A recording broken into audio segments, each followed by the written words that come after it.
What is up, YouTube? Pink Reaper here, back with, of course, more Advanced Wars by Web. What else is it? So I haven't uploaded anything in a little while. That's not actually true. I have actually uploaded a video. You just haven't seen it because I didn't end up releasing it. I don't know. I just didn't like it. I didn't like the way it came out. I didn't like the game that I played in it. I haven't had a lot of good games, honestly. And this one isn't any better. But this is just sort of a, like, this is what has been happening, and this is why I haven't been, like, uploading stuff. Because I keep getting games like this. And it makes me sad. Because, like, I don't like games like this. I'd prefer, like, good games, or, you know, interesting games, or fun games. Fuck, man, I really missed that one game I had, the Sasha versus Sammy on that absolutely massive map. Oh my god, it was sloppy as hell, but it was so fun. So, this is a high tier match. Grit versus Sensei, which I mean, I've basically never gotten to do. I've had one game, I think, I played against a Sensei, and I was playing as Javier, I think, and my opponent just made weird, bad decisions, and just, it wasn't great. And, like, I've never gotten a chance to do this matchup. I've never really gotten a chance to play against Sensei, and even worse, like, at the beginning of this game, my opponent was, like, basically playing in real time. Like, he just, the first, like, 7 or 8 turns, he was just there for it, and then he just logged off, and I was sad. But yeah, I've been trying to do high tier games, because I enjoy high tier games. I like playing as Grit, I like playing against high tier COs. I've also been trying to get, like, some free-for-all games in, and I've got one going right now that's actually not going super great for me, but at least, like, my opponents are all playing, and I'd like to upload that, just because it's really the first time I'd ever gotten to do it. But that game's still going, so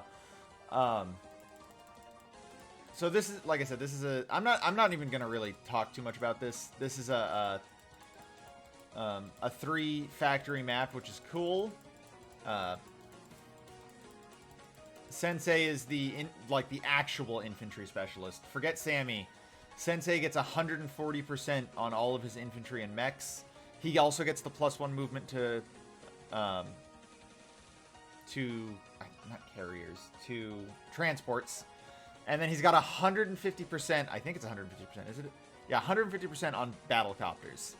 So this is it. This is the actual good infantry CO. But our first few turns are kind of exactly the same. The one difference is he wastes all of his money right here on a tank, which is a terrible decision on his part. But that does force me to start taking, like, my initial plan was not actually to take this comm tower immediately. I was going to try and take that city, but instead, because he has, you know, a higher movement, higher damage unit out here, I was like, okay, I need to just take it now so that he doesn't interrupt it. And I start on my artillery ball because he didn't build an infantry last turn on this one. I'm gonna have a little more of an infantry presence over here than he is, and then also because he didn't build a second infantry here, but neither did I. Built an artillery, but I felt like my line was a lot better than his early on, like my actual, like, capture lines. Because as you can see, I already have this.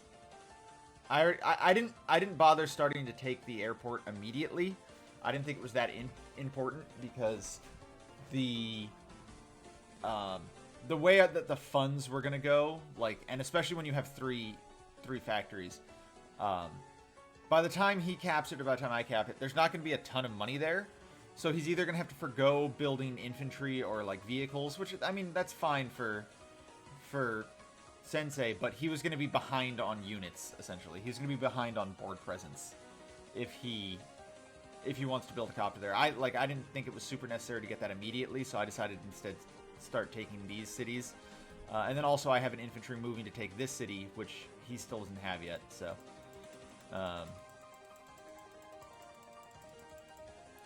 so we're just going to move ahead here. I just go, like, so once I'm at 1,300 income, I can afford an infantry and double artillery every turn. So I start going into full. Oh, I should point this out. I start going into full, you know, artillery ball mode. But this is the actual turn where things are important here. So as you can see, the board's kind of scattered around. We're just I mean, turn 7, we're still sort of just trying to take, you know, both neutral and contested cities. My original plan here was to move this artillery down, to move this infantry onto this city, and then to move this artillery to cover that artillery if this tank wants to move in. Because I will trade damage on my artillery to kill his tank. Like, that's just a thing I will do. It's an overall win for me. Like, even if he does, so let's say I move this artillery here, and let's say he attacks. So, let's check this calc here. I just want to show this just real quick. This is like the only like in-depth thing I'm going to show. So, oops, I have to actually swap that. Like, look at that. He'd get 5 damage on my artillery.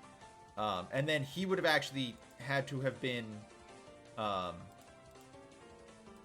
because he couldn't actually get to this city. He would have had to have been on a plains, which meant he would have taken just a huge amount of damage on the crackback. And then that would have been fine, because again, I'd still have an artillery that's, you know, 5 HP, and I can put it on a city to start healing it up.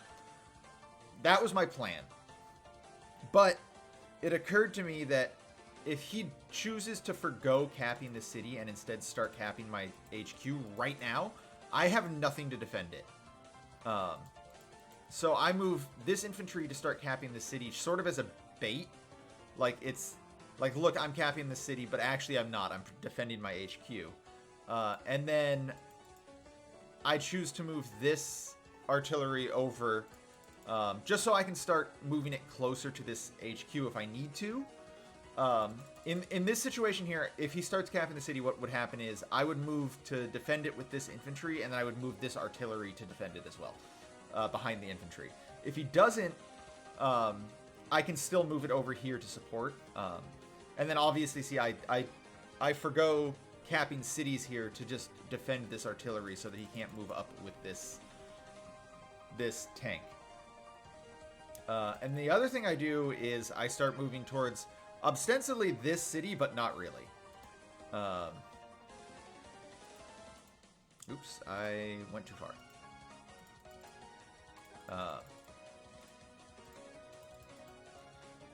So he builds, like I said, he builds his helicopter here, and now he has no money. So even everything else into account, this would still have been a bad turn for him. Like, he's forgoing presence everywhere just to have this one helicopter, and it's just like it's not enough. Now it is worth noting, Sensei of all characters can sort of give up board presence because of how his CO power works. Like, he doesn't have to worry that much about building a ton of infantry because he's just going to get a bunch of infantry. But the thing is, he has to have capped cities and all that for it, and he also has to have actually built that CO power. And if his plan to build that CO power is to throw away a bunch of these units, it's really just going to be a wash altogether. So I keep playing like this is going to be a normal game. I move to cap all my cities here.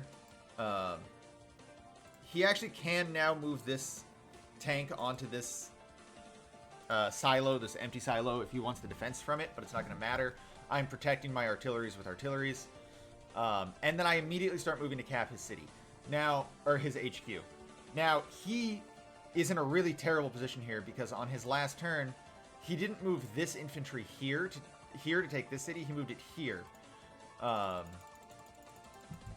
take that one. And because of that, this infantry isn't covering his HQ, which is what I did, obviously. I gave up taking one city so I could start taking this city to protect my HQ. And then I start moving my infantries in as well to, again, just to sort of support this one.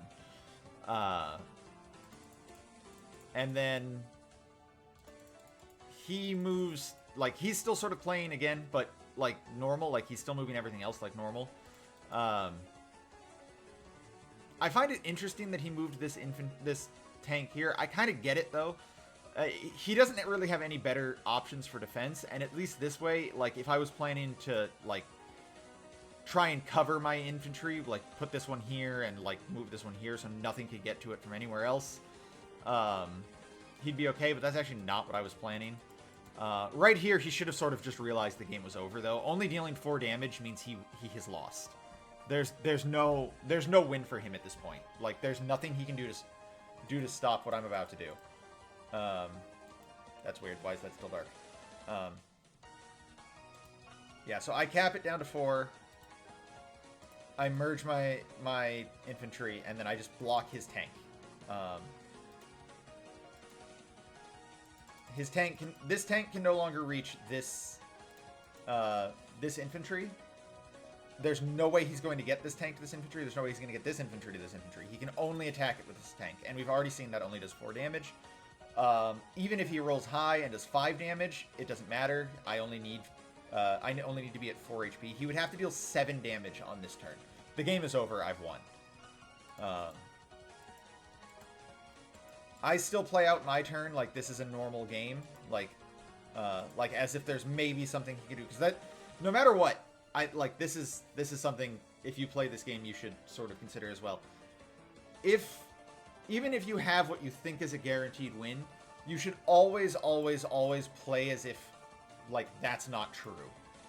Like, you should always consider, like, maybe there's something you don't see. Maybe there's some insane situation that's going to happen that's going to cause you to lose. So I build my anti-air here to protect against the incoming helicopters. Anti-airs are just really good against Sensei as well. They destroy everything that he wants to deploy. Infantry and helicopters. So he attacks. He does get the high roll and does 5 damage. And then he just doesn't even bother taking the rest of his turn. He knows it's over. He can't do anything. And then I just cap his city and I win. This was a terrible game, honestly. Played by my opponent.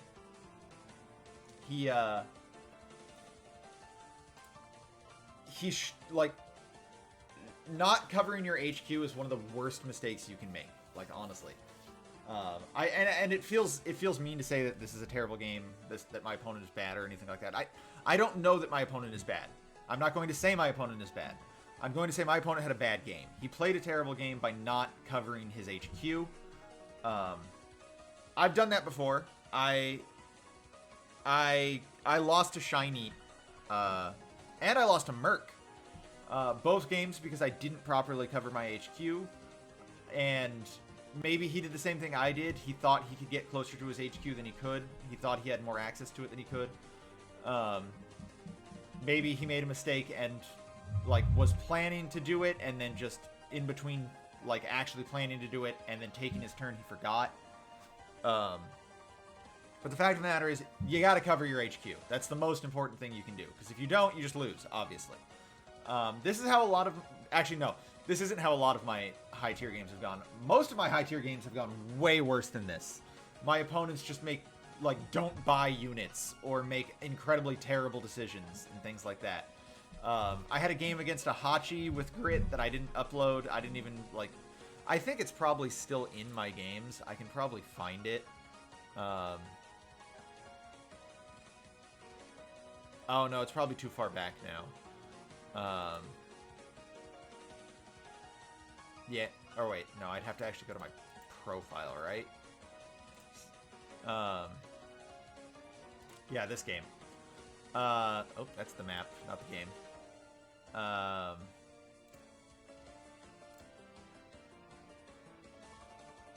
Holy cow, yeah.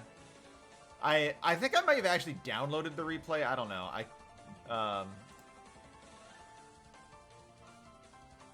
Either that, I hope I did, because that replay's corrupted. Basically, I had 30-something, not 30, I had 18 or 19 artilleries, and he built 3 Neo-Tanks, and that was his answer with his CO superpower. And I don't know if you know this, but a Neo-Tank can't kill more than 1 artillery at a time. So yeah, it was just stuff like that. Or I had one against, I had this one. Holy cow, this is another one I'm not gonna be able to show. Or no, this is another one. This is the one that I have in another video, actually. The one that I didn't upload. My opponent spent like 3 turns just not buying stuff on a high funds map so that he could buy 2 2 mega tanks that were let's show this off real quick. He bought them here. He bought 2 mega tanks here when I had infantry right here and he had nothing else here. Like, I don't know. I've had a lot of very bad high tier matches and it's made me sad. There is my free-for-all game going. And like I would have honestly liked to be able to play this one out and just see how it went. I think I already had artillery. Whoa! Oh my god! I just made a mess. I just spilled something. Oh, that's annoying. Great. Now I gotta clean that up. I did have artillery ball kind of already going, so I was in a pretty good position. This map isn't great for grit. There's not a lot of like, you know, choke points to hold or anything like that, but I've got a large force of infantry, a large force of artillery. I think I was in a pretty good spot, but yeah, I didn't get to play it out because I'm complaining that I got to win, which is weird, obviously. Like, I wanted to win, but I would have liked to win, like, I would have liked to at least play a, like, interesting game when I won. This was just, I saw my opportunity to take his HQ and I took it, and that was really it. But yeah, shorter video. Look forward to the free-for-all game. That one's been going for quite a while now. I think we're on like turn 18 or something. I'm getting smashed. I'm definitely probably about to lose in the next 3 or 4 turns, but I still want to show it off because, like I said, it's my first free-for-all that I've really gotten to play. That's another one where every time I've tried to do it, my opponents are just like, turn 3, I quit. But yeah, until then, guys, thanks for watching. This has been Pink Reaper signing out.